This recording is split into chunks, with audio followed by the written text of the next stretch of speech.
What's up, everybody? Welcome to the Pick Six podcast, CBS Sports Daily NFL podcast. I'm Will Brinson. I'm your host. It is Monday, August 2nd. Hello, welcome to August. Where did you come from? Training camp in full effect, and the Pick Six pod is rolling right along. This is a Mailbag Monday, and in very excited fashion, it is also presented by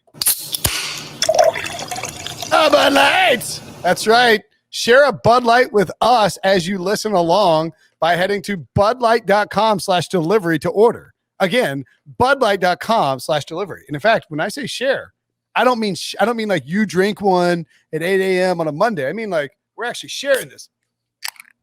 Oh, how good does that sound? Look at this. This is Bud Light lemonade. It's a beer, but it tastes like lemonade. It's great. I love beer and lemonade, so that sounds like a pretty fantastic combination. Frankly, actually, you know what? Let's table the Bud Light talk because there's a mailbag question coming up later. Actually, thank goodness Bud Light's still sponsoring it. Again, mailbag. Oh yeah, Ryan Wilson, John Breech. What's up, boys? Hello. I honestly thought you were just going to skip the intro, hang up on us, and just do the podcast by yourself.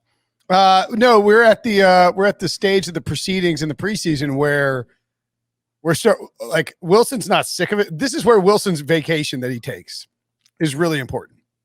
I don't take it anymore, but yeah, historically, yes. You're not taking it now?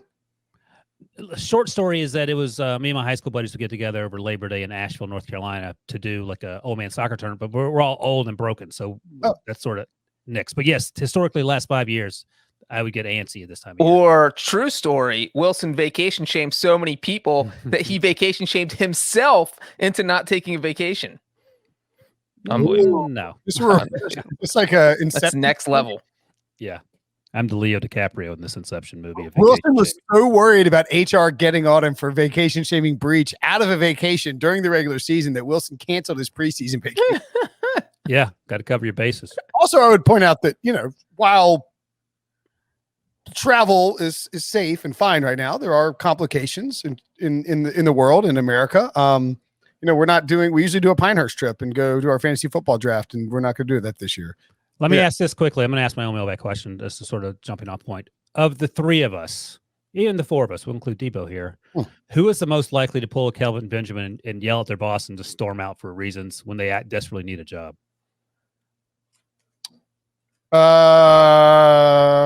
It's not going to be Debo or Breech, so it's down to me or you. Yeah, okay. We're on the same page. I feel like wait. So when you desperately need a job, that's you.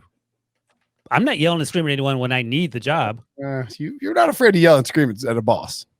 What? If it's like 3 a.m. on draft night, then it's Wilson. Yes, 100%. Every other scenario throughout the year, it's Brinson. That's the correct answer. I would agree with that. Yeah, that's fair. I'll agree. And Brinson, Wilson has a super long fuse, and it takes weeks, months, years to get to it. But if that fuse gets down to the bottom, oh boy, you better not be around. And unlike Brinson, I'm not sending company-wide emails yelling at particular people about it. Like Kelvin Benjamin, I'll do it on the side and then go talk to the media about it. And then hug it out. I'm not going to do it over the PA system in front of the whole stadium. Hello, everyone. Did Kelvin Benjamin do that? Huh? Did he do that? No, that's Brinson's MO. Like you'll send company-wide emails blasting folks. Well, if somebody, I'm more likely to see. You're more likely to proactively blast. I'm more likely to reactively blast.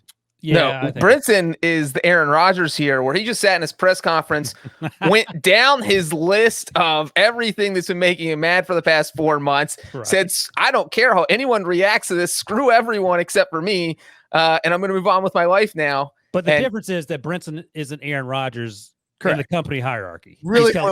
He's Kelvin Benjamin. He held a press conference as Kelvin Benjamin calling people out. I got to tell you, I don't fall for fake tweets very often. I feel like I'm pretty good. I wasn't going to bring that up. Yeah. I felt fake Calvin Benjamin was cut for stealing food tweet. And then some blogger came after me like clap back talk. Yeah, he got you. Back sports is like, look at this loser, can't even do his job right. I was like, I'm gonna tweet it in a humorous way. Clap back. You know what's funny? In Brinson, and I never thought I would defend Brinson here. I didn't fall for it. Let me be clear. But I could see, because the original tweet was a joke, but it came from like somebody who covers the Giants. And it didn't like, I feel like I understand sarcasm even on Twitter where it's a little hard to understand, but I couldn't tell how sarcastic the tweet was being. And it's Kelvin Benjamin, so literally anything's on the table. If someone said he stole a dozen donuts from their cafeteria, you're going to believe that. You know, it's not like it's believable, right, even though it was not true. And then I saw a quote where he said that I don't even know what's real, what's not real. I saw a quote where he was mad that the Giants told him he needed to lose weight. He's like, I played wide receiver at 268. Why can't I play tight end at 251? It's like, just lose the weight, man. What are you doing? Yeah, and so anybody wondering, Kelvin Benjamin did not get cut for stealing food from the Giants cafeteria is because he showed up to training camp 17 pounds overweight, yelled at the coach, and then just, you can't yell at the coach. You can if you're Aaron Rodgers. You can if you're Kelvin Benjamin. Correct. Yeah. Look, Aaron Rodgers said it best at his press conference last week. He said 99, or just paraphrasing here, but like the majority of people don't get to have input into what their team does at certain positions and in certain spots. But there are some exceptions to the rule. And without saying it, he said, I'm an exception. I am the exception. Tom Brady's the exception. And he probably would include Russell Wilson as the exception too. Yeah, I didn't disagree with much of what Aaron Rodgers said. The thing is, I agreed with his assessment that he could have said that in May as well. Sure. And people would have had us back then as well. I would disagree with the assessment that he took of the player personnel. He's like, BJ Raji, Clay Matthews. I know 2 or 3 of those guys were still good by the time the Packers cut them, but they moved on at the right time for the majority of them. But it was very un-Aaron Rodgers-like to be inclusive of everyone and not call people out. So at least he was including all his former friends. So I'll give him credit for that. Okay. All right. Let's get to the mailbag, shall we? I guess it's time for the mailbag. Thank you, Breech. Sorry. Sometimes I botch that. It's all right. 5-star Dunkaroo from Alan, aka Bearded Manchild, Apple Podcast. And again, if you have a question, we will keep doing these mailbags through the preseason. Probably not through we'll occasionally do them during the regular season. So if you have a question and you want us to answer it, if you leave a 5-star review and the question is within the realm of, if it doesn't involve like Cole Beasley, then we'll probably answer the question. I know if you want to ask us about Cole Beasley's ability to play, outside versus in the slot, we would get to that. Or Josh hip hop skills. Brinson has been banned from answering any questions related to vaccinations. Well, look, if you want us to answer a question within reason, leave a 5-star review on Apple Podcasts. You can also comment in the YouTube comments on this podcast. And by the way, if you're watching on YouTube, youtube.com/PickSix, you'll see a bunch of Bud Light paraphernalia sprinkled about. You notice I have some delicious iced tea seltzers back here. We all have big Bud Light neon bar signs. They're delightful. Breech has a branded logo up there. Branded. Bud Light hat somewhere. Breech is wearing a Bud Light shirt. Wilson has a big cooler behind him. Bud Light, woo! Go to budlight.com/delivery. Get your Bud Light. Share it with us. Anyway, from Bearded Manchild, aka Alan. 5 stars. Love the pod. Love the mix of Benson's this kills me. Benson's asinine takes, Wilson common sense to level things out, and Breech's, it's actually Breech, Breech for the record. Breech's childlike spirit. That is a great description. I'll take that as a compliment. Yes. Yeah, absolutely. If you told somebody who'd never seen Breech that he's a 7-year-old, they'd believe you. Speaking of Bearded Manchilds. Yeah, that's right. Oh yeah, and the football. Alan's just trying to be my best friend. Oh yeah, and the football takes are balanced and well done as well. My question for the mailbag is twofold. One, who will have a better 2021 season, including postseason? Awesome. Question marks. Joe Burrow or Trevor Lawrence?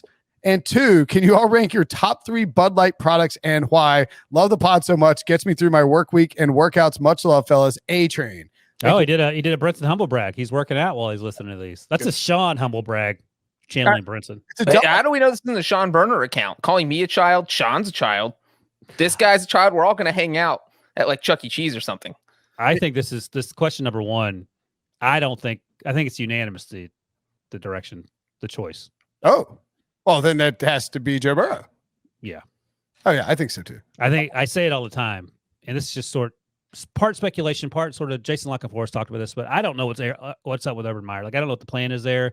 They've done some weird things this offseason, and I feel like Joe Burrow, we saw what he could do. He's coming back. He's been cleared 100%. They have good players around him. The offensive line's better. I'm not saying they're going to be great, but they're going to be better than the Jaguars. All right, so yeah, it is unanimous. If you pick Burrow, because I'm picking Burrow, because you were on CBS Sports HQ with me last week, and I said that I thought Joe Burrow was the best value bet at 20-1 to lead the league in passing yards this season. I stand by it. I just think, and this goes back to Joe Burrow can be good, and the Bengals can suck. Both of these things can be true and are true. The Bengals can win 5 games, and Joe Burrow can still be better than Trevor Lawrence in 2021, I feel like. Yeah, because the Jaguars are going to win 2 games. They might win more. I'm optimistic about Trevor Lawrence. I'm not optimistic about Urban Meyer. I hope he proves me wrong. Jacksonville deserves it. Trevor Lawrence shouldn't be wasted. Travis Etienne shouldn't be wasted. There's weapons there. The defense is a little bit better. I just could see them being maybe a little bit more conservative, taking a little bit longer to get into the flow of their offense. Whereas Joe Burrow it's a weird spot for Zach Taylor because he has to keep Joe Burrow healthy. But Joe Burrow also has to be awesome this year for Zach Taylor to keep his job, right, Breech? Absolutely. Well, I think talking about these coaches, it's really weird because Wilson, you guys basically just mentioned that nobody knows what Urban Meyer is doing, what he's going to do, how he's going to be as an NFL coach. But I actually think that works out in his favor because you kind of have this mystery of what Jacksonville is going to look like going into the first few weeks of the season. So, we don't know 100% what that offense is going to look like. And so we don't know what Trevor Lawrence is going to look like. And, the crazy thing is, I'm the Bengals homer here. For me, the obvious answer should be Joe Burrow, and it is Burrow. That would be my vote. But I think this is going to be a lot closer than probably most people think. I think, number one, Joe Burrow has slightly better weapons, but don't discount what Jacksonville has. You look at DJ Chark, LaVisca Chenault, Marvin Jones, James Robinson. It's not a horrible set of skill players, but I mean, the Bengals definitely have better skill players. But then they had those guys last year and they still stunk. Well, except you have Trevor Lawrence throwing the ball now, so it's a little bit different. But okay, so. But I do think Jacksonville has a better offensive line than Cincinnati, and so I think that could play into it. Because look, if Burrow's running for his life, Joe Burrow said he wants to play in the preseason because he wants to feel a rush, even though Mike Brown was like, I don't know if we want you playing the preseason, buddy, because we are not risking you getting hurt in the preseason. We lost a number 1 overall pick in the preseason once, 1995, Kajana Carter, and we're not going to lose our future and franchise quarterback because we're letting you play in the preseason. So it's interesting that the owner does not want him to play, but Burrow wants to play. And so if he doesn't play, maybe he's a little skittish the first few weeks of the season. So let me ask you this. So you mentioned that obviously Trevor Lawrence wasn't on that roster last year with the wide receivers that are good, but not great based on what we saw last year. Let's say Justin Herbert is 100 in terms of production last year and expectations. Let's say Tua is 50, and let's say Joe Burrow's 65 because he got injured. Start off well. Where do you think Trevor Lawrence is going to fall on that scale? 85. You think so? You think he's going to be that much better than Joe Burrow? I think he's between 65 and 72. So don't forget that the people he's playing with as well. It was a lot different with the Chargers.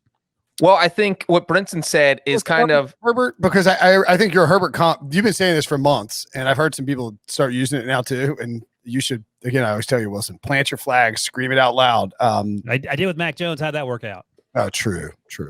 He went to the Patriots. Should be fine.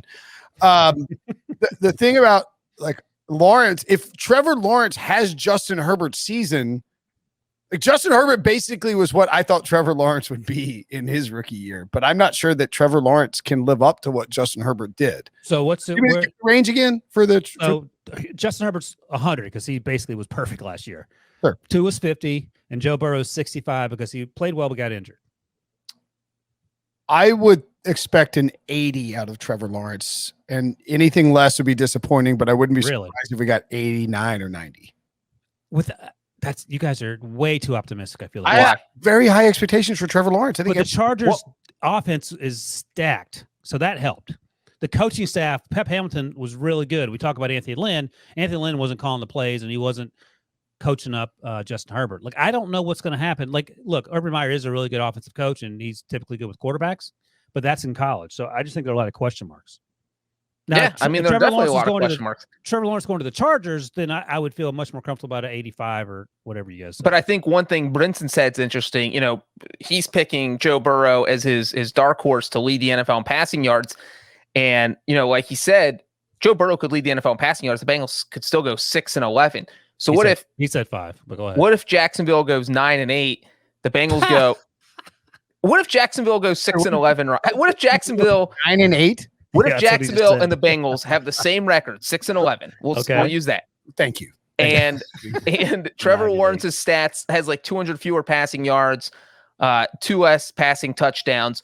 Then who had the better season when you consider that Lawrence is a rookie who just improved his team by 5 games over, horrible 2020 season? Trevor. Yeah, exactly. So the numbers, Burrow could be slightly better statistically, but Trevor Lawrence ends up having a better season. I understand also. I'm basing it on the rookie performances of the guys we're talking about last year compared to what Trevor Lawrence could do this year. I get that. I get what you're saying. Yeah, and I get what you're saying. I'm saying that Trevor Lawrence will be close to Justin Herbert, but not quite there. Oh my God, that's great. Do you know how good Justin Herbert was? He's 100. He's perfection. Justin Herbert had a year that most veteran quarterbacks would kill for last year. That's why he's 100. And you guys are talking about 89. Like, to his 50. I think 90 is the ceiling for that will be an amazing. If he equals what Justin Herbert did last year, then he will have a better season than Joe Burrow. If he is at 80% of Joe Burrow, 80% of Trevor Lawrence, 80% of Justin Herbert last year, then he's probably beating or tying Joe Burrow. Who was the other starting rookies last year? Joe Burrow versus Trevor Lawrence in Week 4, Thursday Night Football. Who wins? Oh my gosh, the people who don't watch it. That's ridiculous, Ryan. Brinson didn't play the dunk music. He fell asleep at the wheel. Sorry. Who were the other rookie starters last year? Jalen Hurts came in late, but who played? Was that it? That just those 4 guys? We're missing one. I do too. Too lazy to look. Breech, who else started? How many games did Jalen Hurts end up starting? 3, I think. 3 or 4. Okay. And then Burrow only played 9? Yeah, but he 7, started 10. And then we didn't. Obviously, Jordan Love didn't play any. I mean, I'm pretty much always going to take the highly touted number 1 overall pick going into his second year, even with him coming off of a torn ACL, over the rookie with a first-time NFL head coach and a brand new system and entirely new personnel. The Bengals have better. You know who we forgot? We forgot a Jags quarterback, Jake Luton. Oh, okay. Yeah, he didn't play that much though. He started 3 games. Yeah. So give me Burrow. All right, I would say Burrow is -150 to have a better season, and Trevor Lawrence +125. How's that sound? That sounds fair. Okay. All right, so let's get to our favorite Bud Light products. I actually wrote these down. Talk about a guy who too much time on his hands last night. I fasted again, by the way. I don't know how this fasting is this fasting working? Because you look like the same weight. Are you trying to lose weight here? What's the point of the fasting? You can't see me. I mean, I can see your face. TV is from like the shoulders up, basically. Maybe his face is the last place he loses weight. Breech, you ever think of that? Or maybe Brinson is going to be releasing a Will Brinson swimsuit calendar for 2022. No, it'll be his. Get Bud Light to sponsor that one. His tennis wear your Bud Light outfit. bathing suit. He'll be like John Cocktoast wearing his little tight little white tennis pants. All right, so I have my 3, and this is highly biased, I suppose, just because recency bias, I suppose. But I've got my 3 Bud Light products that I'm. All right, do 1. We'll go around 1 each. Okay, my number. All right, actually, why don't we do a draft? There you go. All right, I will pick first because I have mine prepared. Who wants your show? Second? Go ahead. Breech can pick second because he's used to having the Bengals pick second. Dunk. All right. First pick overall. Again, recency bias. Give me the delicious summer taste of Bud Light grapefruit. Oh, snuck that one in. That's an interesting one. That's part of the variety pack with the grapefruit. I've had it. I like it, but I'm saying it's part of the variety pack with the lemonade and the lime. The traditional lime. I actually think nobody I know has seen either these iced tea seltzers. They haven't. That's right. That Bud Light variety pack, or another item that we were sent in stores or anywhere. So I think we got a jump on it. Like, I think it's a summer product they're rolling out, maybe even a future tailgate product. I'm not going to take the variety pack as a whole. I'm just going to take Bud Light Grapefruit because I think at some point you'll see 12 packs of Bud Light Grapefruit out there. And if there were 12 packs of Bud Light Grapefruit, your man is buying a bunch of them because they were good. All right. As you should, because right now you got the variety pack, Brinson. It's like you probably went through those 3 cans in 24 hours. No, I have one of these cans right here that I'm drinking. I have this. I thought that was the lemonade.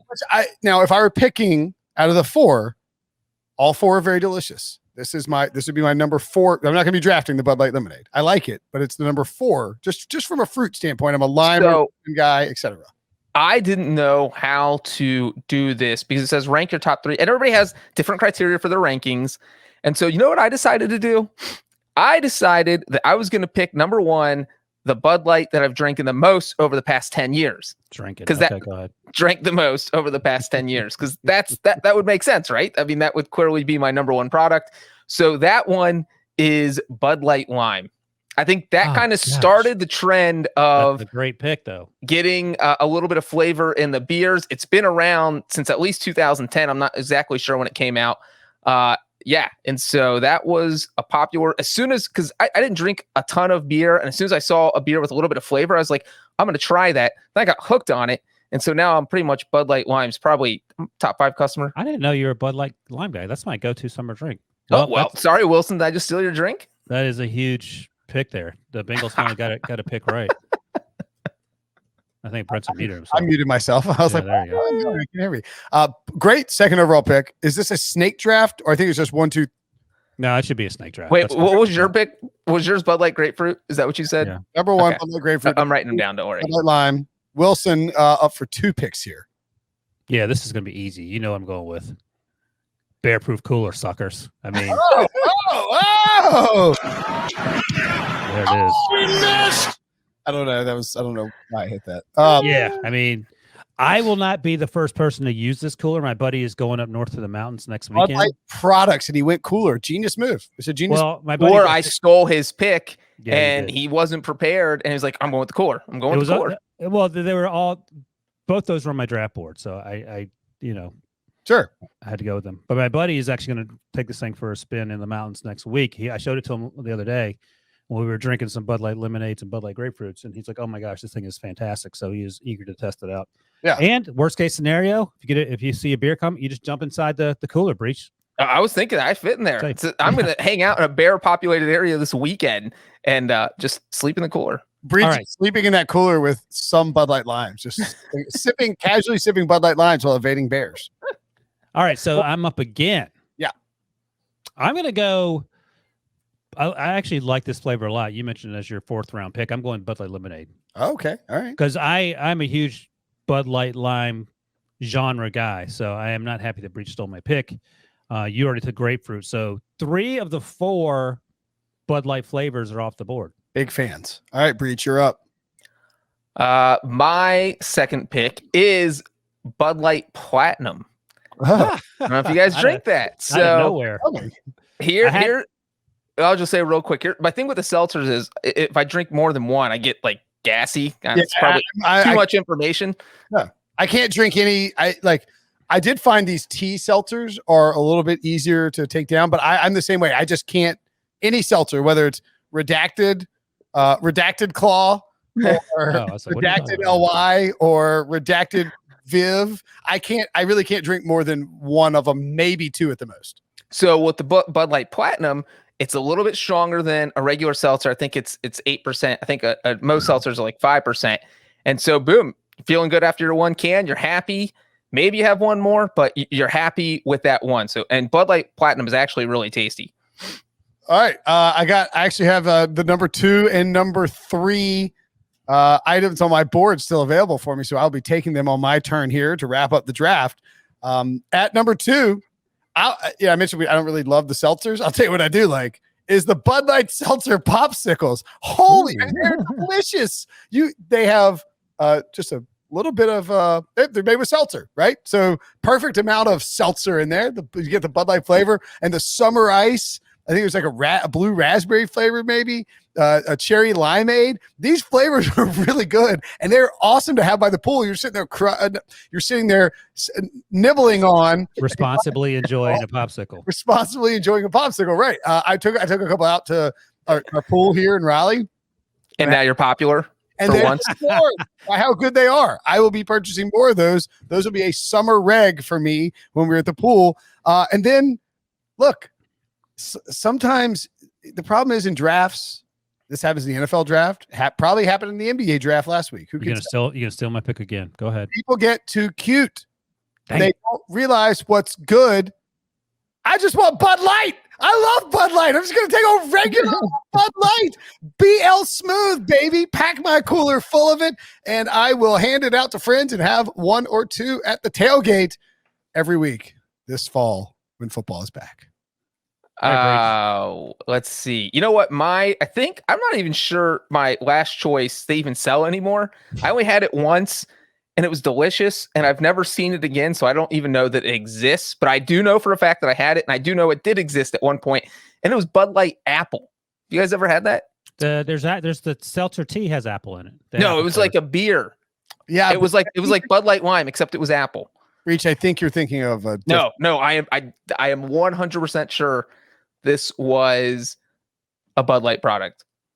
Bud Light Apple is a real thing. They still sell Thank you. it. I'm not dumb. I would not just make up a beer flavor. Crisp red apple taste for a clean, slightly. That's exactly what it tasted like. It's a red can like this, but it says apple on it. It tasted like I was living in an apple orchard. Oh, so here you go, Breech. This limited release beer originally launched in 2020 as a first ever flavor innovation for Busch. It'll return for the summer of 2021. That's Busch. That's not Bud Light. No, Bud Light Apple. I think you're going to be needed to edit that out. No, I'm looking at still called Bud Light Apple, but it's supposed to come back this summer. Is my point. Oh, I think that is actually correct. Yes. Yeah. Way to mention something else there, Breech. Ruin Ryan's reputation. No, my it wasn't that hard. They're all owned by the same folks. We're all good. All right, Wilson, you're up for Wilson gets the last pick. Final pick in the draft. Yeah, I'm looking at Breech's comment. Yeah, I was looking. The question I was looking under is Bud Light Apple coming back, and then the response went to what I just read. So that's why I was confused. That's why other people are wondering when it's coming back. I'm going to talk to our people at Bud Light, see if they can get me some Bud Light Apple. We will allow you, Wilson, if you want to take all the iced tea seltzers, or there's Bud Light Orange. No, I'm taking Bud Light Orange because I'm a Bud Light Lime guy. I've already got the lemonade. It's almost like getting all the utilities in Monopoly. I'm trying to get them all. And get the Ritas. Yeah, I mean, I'll tell you, Bud Light, I mentioned Bud Light Grapefruit. That was the number one overall pick in this draft. Bud Light Orange was a serious consideration with my final two picks. I thought it would be gone, but I found that with summer here, means only one thing. Time to stock the coolers with Bud Light Orange, Bud Light Apple, Bud Light Lime, Bud Light Lemonade, Bud Light Grapefruit, and start counting down the days until we can enjoy an ice cold Bud Light in the NFL Stadium again. By our count, only 37 days remaining until we can hear a beer vendor holler, Bud Light, get your ice cold Bud Light. Yeah. To help you take summer by the coolers and get ready to tailgate, Bud Light is giving away coolers every day all summer long. That's right, free coolers all summer long. Throw away your dusty old ice box you got in the back of your garage and tailgate in style this fall for a chance to win one of the coolers. You can see it over Ryan Wilson's right shoulder. Give us a Vanna White pose, my man. You can see it there. Oh, if you're watching on YouTube, you can see it. It is bear proof. It is big. It is blue. It is awesome. It will keep your ice cold for weeks on end, or at least a week on end. All you have to do. 9 days. 9 days. There you go. That's weeks.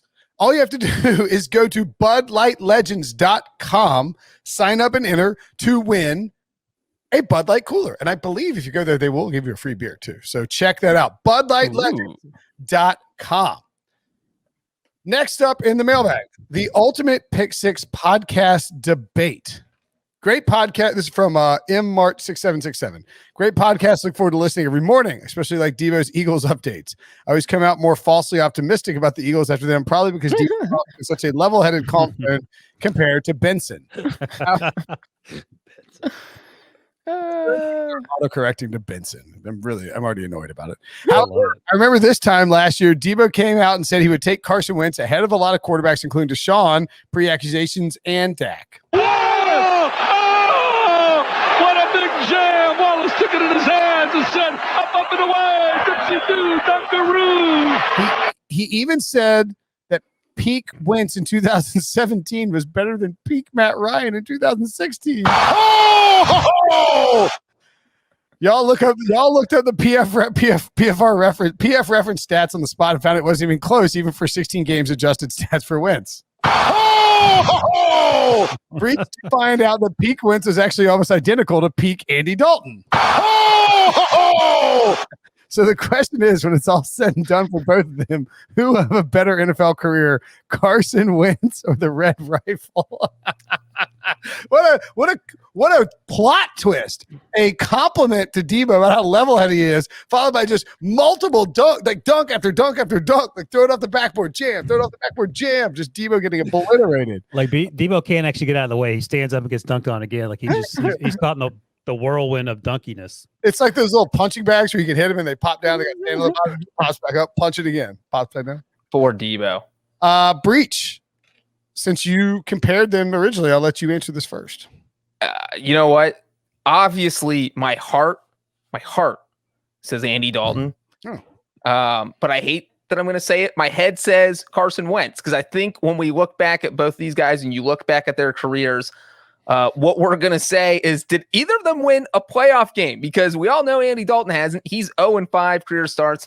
Carson Wentz has missed 5 games, I think, due to injury, 5 playoff games. He started 1, but then got injured in the first quarter, didn't finish it, and they lost anyway.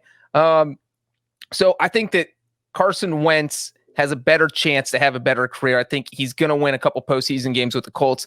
Maybe not a Super Bowl or anything, but if Andy Dalton ever wins a playoff game, you don't have to win a Super Bowl. You just get to the divisional round, and you've done better than Andy Dalton in the postseason. So I think when all is said and done, it will probably be Carson Wentz, but right now, if both their careers ended today, it's Andy Dalton. Yes, if both their careers ended today, it is almost certainly Andy Dalton. Yes, I just want to hear someone say that. I wrote Dalton in it's music in my ears, in all caps and question marks. So here, all right. Look, here's the thing about Wentz. Is Debo going to weigh in or not? Well, we'll get to Debo in a second.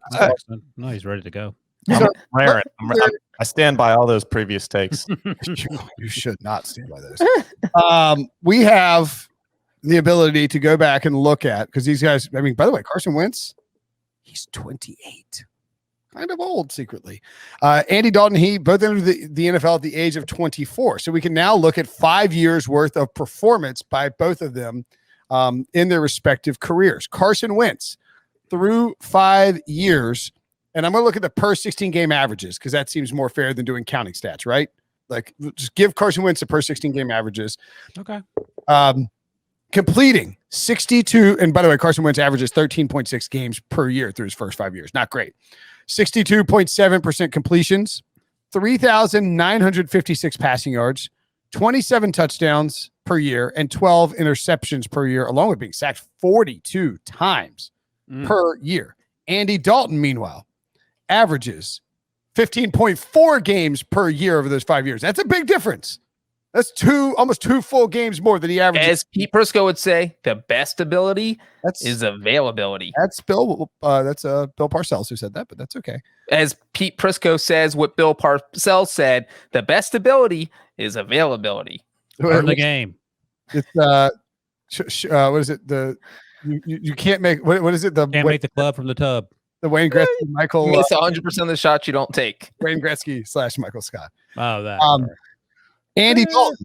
So 15.4 games per year on average, 62.3% completion. So slight edge to Carson Wentz, but basically a wash, 0.4% completions, 3,742 passing yards per year over 16 games for Andy Dalton. So a pretty big 200 some yard edge to Carson Wentz there. 26 passing touchdowns per season for Andy Dalton, 1 touchdown advantage for Carson Wentz, 15 picks per season for Andy Dalton. That's rough. Pretty big advantage there for Carson Wentz. Actually a little surprising since he led the league in interceptions last year, but Andy Dalton had 20 picks in his third year, 16 second, 13 as a rookie, and then 29 sacks per season for Andy Dalton.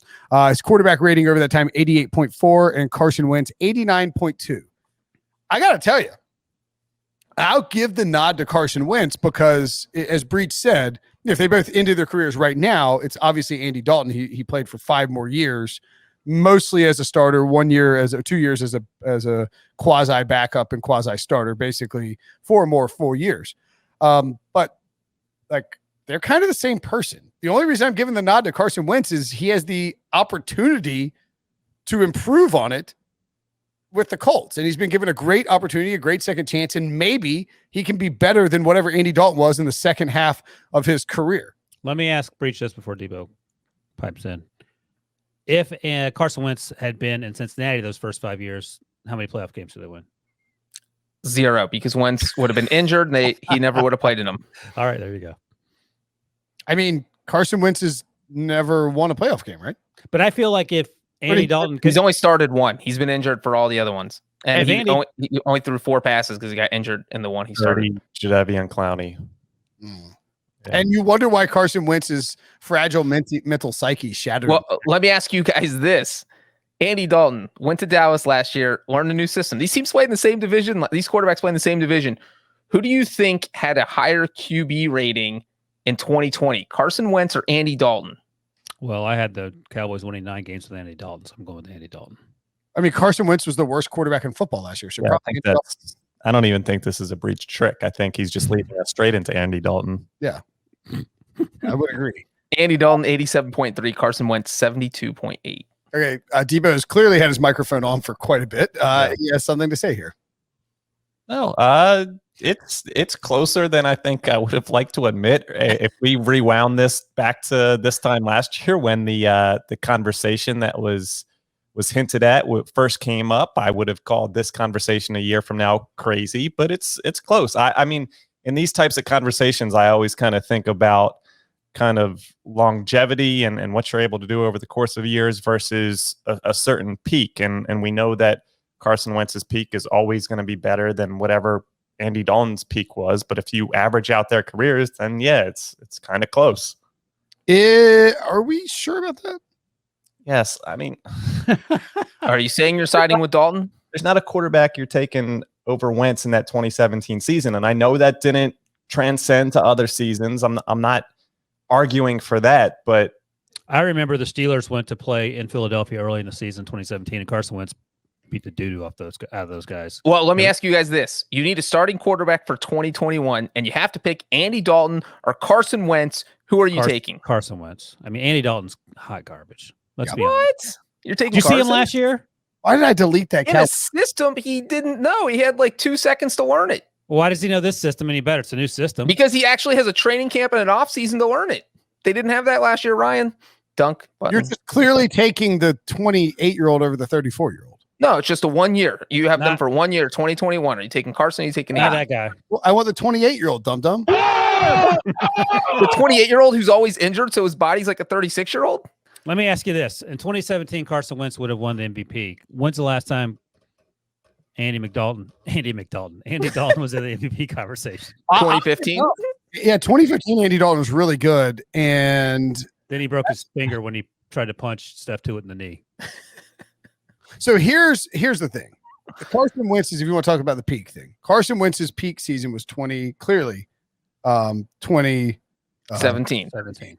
And his 16-game average, 60% completions, which, by the way, terrible, but would have been 4,057 passing yards, 41 touchdowns, 9 interceptions. That's great. An MVP season. Andy Dalton capped out his career with 66% completions, 3,250 passing yards, 25 touchdowns, 7 interceptions. Andy McDalton from now on. Yeah. Yeah, I think it's like a conversation, and I'm not saying these guys will sniff the Hall of Fame, but when we talk about quarterbacks like Debo, now you sound like me talking about Andy Dalton 3 years ago. True. The Hall of Fame. No, when we talk about, twist. When we talk about, was this guy ever considered a top 5 quarterback at his position? And it doesn't have to be the same for Dalton Wentz, but there was a point in time and rankings and lists could back this up where Wentz was considered, if we're just talking about their careers. I'm just saying how we talk about when someone like Eli Manning retires, and he's not even close. I understand that. 1 ring separates that, not 2. 1 ring separates that. I'm sorry. 1 ring separates who and who? Carson Wentz. Carson Wentz has that ring on his bedside table. Carson Wentz threw that ring in the trash. Got 1 more ring than Philip Rivers. Oh, please. I mean, so does David Carr. By the way, Debo talking about Hall of Fame is like talking to us and be like, listen, yeah, you guys can work the Monday Night Football booth. Don't worry, you'll get there. But if we take that out of the picture. Yeah, no, my argument is just that when we have these conversations, I lean more on peak ability versus like just Sure. long-term being average. Carson Wentz could sniff the Hall of Fame one day if he takes his family to Canton and he trips and hurts his collarbone and falls face first and has to smell the floor. Speaking about how we evaluate players at their peak and when we look back at their careers, who was considered, at least forever, for however short a period of time, who was considered as one of the best at their position. And I know it was a short run, but it's way longer than Andy Dalton's was. When Carson Wentz got hurt in 2017, he was going to be the MVP.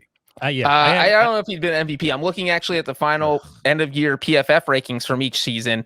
Debbie Downer, go ahead. 2017, they had Wentz as the 5th best quarterback of that year. And for 2015, they had Andy Dalton as the 7th best quarterback. And that's the highest either one ever ranked. Okay. You just dunked on yourself. No, I'm saying that Wentz wasn't going to win the MVP. Down hard. He very well may have. That goes into MVP with narrative, and that plays a role in it. I think both were in the conversation. Oh, please stop it. Debo, let me ask you a question for Breech. Says something else stupid. Yeah. If you're ranking your all-time favorite, not just you, but Eagles fans in general, all-time, how do you rank the quarterbacks? So I'm guessing Randall Cunningham, Donovan McNabb, maybe even Ron Jaworski. Where is Carson Wentz on that list? Bottom. of that group? Yeah, he's just your as like old school like Eagles fans who know Eagles history. Like, where are they putting Carson Wentz? I mean, for me personally, before I speak for the fan base, like my first season watching the Eagles was with Bobby Hoying and then Rodney Peete and then Doug Peterson. So and Carson's below all of them, right? There's some sentimentality involved with all of them, but he's definitely below McNabb, obviously below Foles. But I maintain, and it's why I felt a certain type of way when they traded him. They absolutely do not capture their first Super Bowl without what he did in the regular season. So he is below Foles. That's interesting. Is he above or below AJ Feely? Feely had a good run there. That Jeff Garcia run. No, for that time period. Mark Sanchez. I think it's clearly, and based on how he left the situation and how that went super poorly, I think it's an argument for Foles at the top because he was the Super Bowl MVP, the only year they ever won a title. But then it's kind of split between McNabb, Randall, and Jaws. Interesting. All right. Vic had his a popular stretch there. Oh, that's right. I forgot about Vic. He actually played relatively well with that was Andy and then Chip. Is that right? 2010 was a big breakout. They lost to the Packers in the playoffs, and then Chip Kelly's first season in 2013. Gotcha. Right. When Nick Foles threw 27 touchdown passes and 2 interceptions. But yeah, I mean, whenever the Colts come to Philadelphia, Carson Wentz will be heavily booed. I stick by that. Oh yeah, that goes without saying. Do you think Sam Bradford would get booed if he went to Philadelphia, or do you think no one would remember him? Well, I don't think people recognize Sam Bradford. That includes Sam Bradford's relatives. All right, what's next? Because Breech is going to just keep saying stupid stuff. No, it's intelligent stuff, Ryan. You just don't appreciate intelligence. I got an ice cold take presented by Bud Light. Carson Wentz, Hall of Famer. No, actually. In 2021, Carson Wentz's first season with the Indianapolis Colts, he will be a massive downgrade by the time the season ends from 2020 Phillip Rivers. In fact, when all is said and done, when people look at the tape, when people examine the game film, when people really deep dive and look at it and study what happened, they will realize that Phillip Rivers 2020 with the Indianapolis Colts was even better than Carson Wentz's 2017 with the Philadelphia Eagles. Carson Wentz, my friends, a third down conversion, touchdown percentage, statistical fraud in 2017. Every other season, every other game, he's an injured bust of a pick, a guy they wasted picks to trade up for, a guy who never actually should have been this good. He fraudulently worked his way on third downs and touchdown percentages to that MVP conversation, and everything else, he's been an average or below average quarterback, and that's what the Colts are getting, ladies and gentlemen. Not the 2017 MVP, an average or below average quarterback who will not exceed the excellent season that Phillip Rivers had in 2020. That is my ice cold take presented by Bud Light. I have this vision of Shave your head, you coward. Put the bet on the line. Put the bet on the line and shave your head, you coward. If I will not shave my head. I will not shave. It's funny you say that, Devo, because my vision of Brinson while he's yelling and screaming is someone on the back of one of those old stagecoaches with this little top hat on and trying to sell the snake oil to all the suckers out there in the stands. it was beautifully delivered. I don't buy it. That's fine. Yeah. I will not. There's no bet on the world that I would put my. I would shave my head if like Cade Cunningham. What type of return compensation would you need to shave your head? Free hair plugs for life. Like a car or something? I don't know. That's Several far. $1,000s? I don't know. Okay. He's really worried about that hair, which leads you to believe that it's not real. How about free food, free Applebee's for the rest of your life? If I was 25, I would free Applebee's. What? No, unless Applebee's wants to sponsor the podcast. If I was baby back ribs. If I was 25, I would probably consider it. Probably like go along with this stupid. I'd also be having like, I'd probably consider and go along with it. At 40, I am petrified of the idea that like I would shave my head and then it might not come back. Oh, that's what I'm hoping for. Yeah. Right. And I've heard stories of people shaving their hair trying to be funny at an advanced age and having patchy issues arise. Right. I got great hair. I got long flowing locks. And I got too much hair, honestly. Like, look at it. Mm. Why do you hide all that glorious hair under a hat, Brinson? It's all Can't shave and have it backfire on me. So what is the Colts record in 2021? It can't be 8-8, so I'll say 8-9. It could be 8-1 They play in a terrible division. They're going to win 10 games minimum.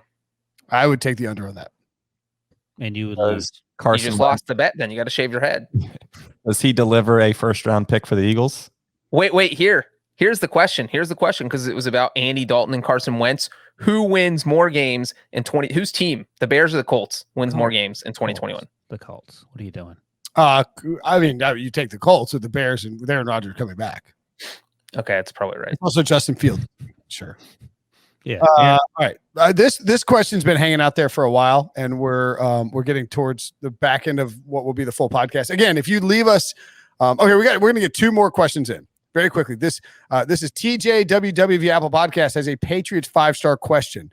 What is the Patriots pass rush philosophy and current effectiveness?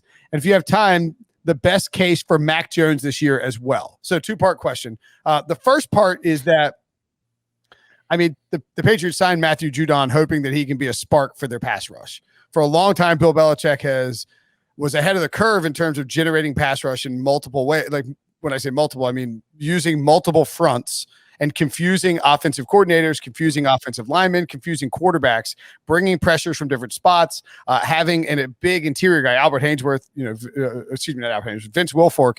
He did sign Albert Hainsworth though. Sort of a guy that soaks up blocks and not necessarily generates pressure, but is capable. It's sort of the opposite of how you see the Rams operate with Aaron Donald trying to create pressure from the interior.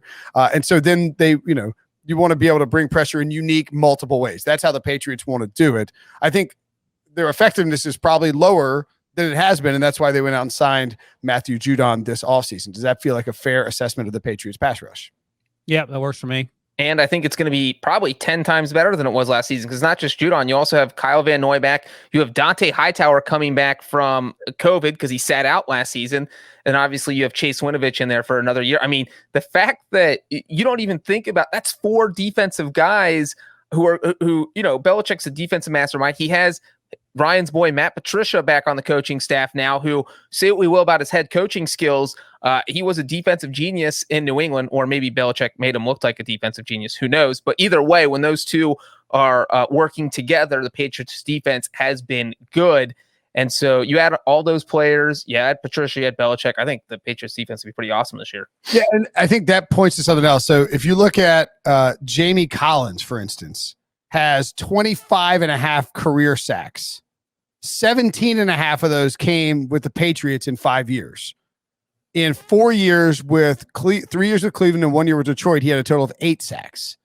You look at, he wants guys who can be multiple, who can be versatile, who can rush the passer from different positions, who can move around, who can put their hand in the dirt, who can stand up and rush. And so he doesn't want to be like Ron Rivera's sort of the way he's always operated. And he changed this up when he was in San Diego with the Chargers and he inherited Wade Phillips' defense. He ran a 3-4 defense because that's sort of what they'd set up with the personnel that they had there. All coaches, all smart coaches utilize their personnel. But Bill Belichick has always wanted to not be like Ron Rivera's preference is a straight 4-3. You have these linebackers who are fast sideline to sideline, and you have pass rushers on the edge, true elite 4-3 defensive ends who can get upfield and get after the quarterback, right? It's defensive philosophy, and it changes for coaches year to year because of what the league is doing in terms of tendencies. But for Bill Belichick, it has always been the ability to adjust your game plan and to move your personnel in a way that will surprise the opponent on a week-to-week basis is really what I think his entire emphasis of his coaching strategy is on both offense and defense. And that's why you see him employ and draft guys like a Dante Hightower, a guy like a Kyle Van Noy, Jamie Collins, all these different players who are able to play different positions and line up in different spots and be multiple and versatile. And I think Matthew Judon probably qualifies as that as well. And you'll see that from them this year. So I think we answered that to me is the true philosophy of Bill Belichick's pass rush approach. As for Mack Jones, Ryan's boy, what is the what do you ask? Yes, ceiling for Mack Jones? Was the best case for Mack Jones this season, Wilson? Justin Herbert. I mean, that would be awesome. No, that's not going to happen. But stabbed in the liver with a faulty needle, and yeah, so we'll see. Like Cam Newton, the reports have been that maybe he's never going to be the player he once was, which isn't a huge leap because he's been injured and banged up, and he's wrong side of 30 and all that. But if he struggles early, and I think there actually may be a situation where they try to get Mack Jones some snaps, so he may even get a few series here or there. We've heard similar conversations about Trey Lance in San Francisco. And probably Justin Fields as well in Chicago before he takes over in week 2 for Andy Dalton, as we all know is going to happen. But for Mack Jones, I mean, there could be a situation, and Brinson and Breech talked about the roster defensively, how much better it is. The roster offensively is better too. They signed 2 of the best tight ends in the world, Jonnu Smith and Hunter Henry. They got Kendrick Bourne and Nelson Aguilar to upgrade a wide receiver core that was among the worst in the NFL. We'll see what happens to N'Keal Harry. He could still get released. Got Steelers. We got Brinson's guy, Jacoby Myers, who's probably going to have another solid season because he's a very solid player. And I think it's a situation where Mack Jones had so much success at Alabama, actually not playing a lot of football. Mack Jones felt like he had been there forever, but he only played a season and a half until it got hurt, actually a little less than that. And he just balled out. So he's used to playing in, the pipeline between Nick Saban and Bill Belichick's well established. Those players typically have success, although not typically quarterbacks coming from Alabama to New England. But, all the things you hear about Mack Jones is how smart he is, how hard he works. Is he a goober? Yeah. Is his name, what's his real name? McCorkle Jones. McCorkle? Yes, his name is McCorkle. So he's had to overcome those things previously in his life. I think he's going to be a good player. He's going to have growing pains? Yeah, probably. So let's see. We have Trevor Lawrence, we have Zach Wilson, and Trey Lance, and Mack Jones. Rank these quarterbacks in terms of Justin Fields. Sorry, rank those quarterbacks in terms of how productive they are as rookies. Do you want us to rank them from an efficiency standpoint, or from a volume standpoint, or just last year? It's Justin Herbert, Joe Burrow. Eye test. Yeah, like everyone agrees Justin Herbert was the best rookie quarterback. I think everyone probably agrees that Joe Burrow was the second best, and then Tua was third. Yeah. So if I were predicting this year, and this is based on how I think the season is going to play out, not how I feel about these individual prospects. Number one, how they do, not how their team does. No, not how their team does. How at the end of the season we say, oh, he was the best rookie quarterback. Oh, right. He was the second best. Yeah. I will take Trevor Lawrence 1. Yep. I will take Zach Wilson 2. Interesting. Okay. I will take Justin Fields 3. Mm-hmm. Mack Jones 4. And Trey Lance 5. This is predicated. I would have Trey Lance much higher if Trey Lance starting. I think Jimmy. This is based on how I think the season is going to go. So Wilson is 2 because there's no competition there for him whatsoever. He's going to be. But here's the problem in terms of thinking that. I mean, Zach Wilson could very well ball out.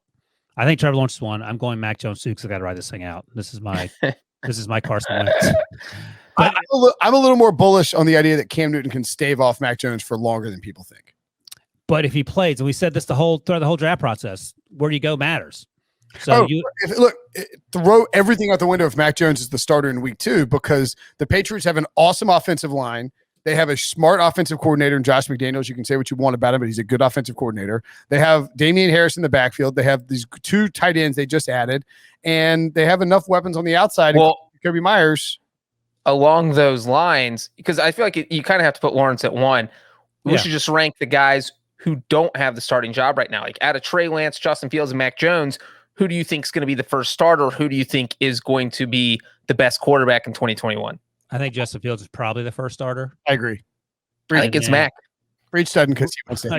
I think it's Mack Jones. I think Mack Jones starts the game before Justin Fields. Okay. So if the Bengals have to start one game tomorrow, are you starting Cam Newton or Andy Dalton? They're both from the 2011 draft. I mean, we both know. I'm going to take the guy who's healthy. I'm taking Andy Dalton. Oh, no, you're not. Okay. Cam Newton hasn't proven he's been healthy in 3 years. I'm going to take the quarterback who's 100% healthy. That's who would you take? So you're taking the guy who couldn't make it work with Amari Cooper, CeeDee Lamb, and Michael Gallup? That's the worst dunk of the preseason. So what? You would take Cam Newton? You should be dunking on yourself. Cam Newton was the best receiver on that roster last year. I mean, come on. Couldn't make it work with 3 all-pro wide receivers. He did. He played fine. Isn't good. What will you do? He didn't know the system. Wow. Oh my god. He did not have a training camp or an off season in Dallas. Breech looked down. Have one in New England. What are you talking about? Breech looked down the track, saw the train coming, and still stepped right in front of it. He's like, dove in front of it. Take me now. All right, last one. This is from Renovation J via Apple Podcast. This is a really old one. In fact, this question is, wow, over a month old. Should have been read every week on the podcast. Go ahead. So I was asked about this on radio last week with Jason Lockenfora and Ken Wiseman. No, I'm saying I got the same question when I talked to this. I know that's what they said. Ryan Finley, Wilson, Welcher. Welcher. Great show, and hats off to Will Brinson. Brinson, yes, for making the all-season episodes both entertaining and fresh. Also, John Breech's allegiances to both the Cincinnati Bengals and Kickers is admirable and insane. Both admirable. Backhanded compliment. I'll take it. Well done, Breech. Will, can you please start referring to Ryan Finley Wilson as Ryan Finley Wilson Welcher? For the audience who do not know, a welcher is someone who intentionally avoids paying off bets they lose. And Ryan Finley Wilson Welcher is definitely trying to do just that.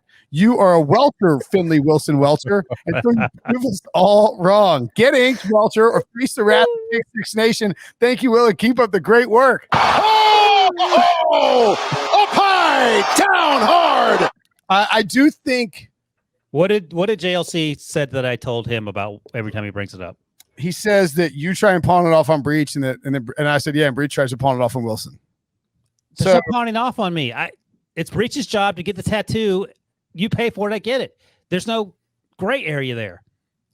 Well, there is a gray area because again, here's the situation: is that I have talked to a tattoo artist. They said I need to talk to a tattoo artist local to Wilson because in a situation, if I talk to someone and say, "Hey, my buddy lost a bet and he has to go get a tattoo," and here's the design, is that it needs to be basically a collaboration because Wilson's going to have to approve the tattoo, and then.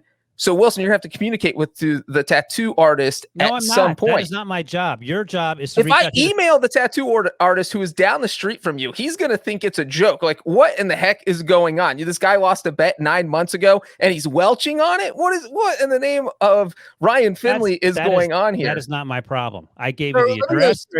Look, I mean, if I'm a listener, if I'm a fan of Ryan Wilson, I'm a fan of Ryan Wilson. I don't consider you a welcher, per se, Wilson. I do wonder, are you sort of putting all your, perhaps wisely, putting all your eggs in the basket of Breech won't get this done and you won't ever have to get the tattoo? Am I going to force Breech to do this? I said, Breech, send me the mock-ups. I will approve them or disapprove them. Benson will pay for them, and I'll go down there and get it. That's where I'm at. But there's no mock-ups. The tattoo artist has to get paid to design them. Well, you can make them up. You can do. I can't draw. I can't make a. You can reach out to people on Twitter. Like, honestly, I'm not losing any sleep over this. It's not my job to do your job. All right, Wilson, here's what's going to happen. I'm going to email the tattoo artist that is right down the street from you. I'm going to send him a picture of Ryan Finley smiling, getting drilled by the Steelers. And I'm going to say, please make this into a tattoo. Ryan Wilson is going to get this. You just tell us how much it's going to cost. We have to have to agree on a collaboration, though. You can't just send him a picture. No. Well, that's you welching out right there. No, it's not. That is the first step, Breech. I think that's what needs to happen. I I don't side with Wilson here because I think he's creating a veil of incompetence. Why? Again, why? No, not incompetence. Not doing Breech's job. Look, I'm not going down there to have a conversation about getting Ryan Finley tattooed, talking to some guy who thinks that I'm an insane person. That's what I'm saying. I think you're creating a veil of incompetence by putting the onus on Breech to get this done. So yes, Breech, I think you need to email the guy and say, hey, look, this is what we need done. Can you send me a mock-up and an estimate? Because if like this guy comes back and he's like, it's $1,500, then I'm getting it. You think Top Shot? Yeah, do you take Top Shot, sir? I have a LeBron 3-pointer that you're just gonna love, Mr. Tattoo Man. Yeah, so I think that's the play. That's the next step, Breech. So I will set a reminder on my calendar. I love that. And I think, Breech, you need to take the step of emailing this guy. And once that happens, we'll find a collaboration, something that works, something the guy can do. Yes, correct. Breech is posting. And Breech, as we've discussed, it doesn't have to be Ryan Finley's stupid face. It could be some facsimile thereof or something with Ryan Finley's name or whatever. So you can. If you're smart, Breech, you'd make him. We have him get a Bengals helmet tattooed on his head. On this. Ooh. Yeah. What is that? What's this here? I don't know what all this is, Breech. But I don't know what's happening. Breech put a bunch of weird stuff in the chat. All right, so that's it for the show. we will provide an update before the start of preseason, Breech. That seems fair. Yeah, it seems fair. Okay, we will have an update for everybody on the Wilson tattoo. And look, as I told JLC and Ken, I mean, it is the off season. People are sort of off doing stuff like they're not top of mind to get Wilson tattooed. But now that football's back, people are asking questions. That's the show. We will provide you an update. Done. Thanks for listening. Thanks for watching. For Breech and Wilson, I'm Brinson. Talk to you guys later.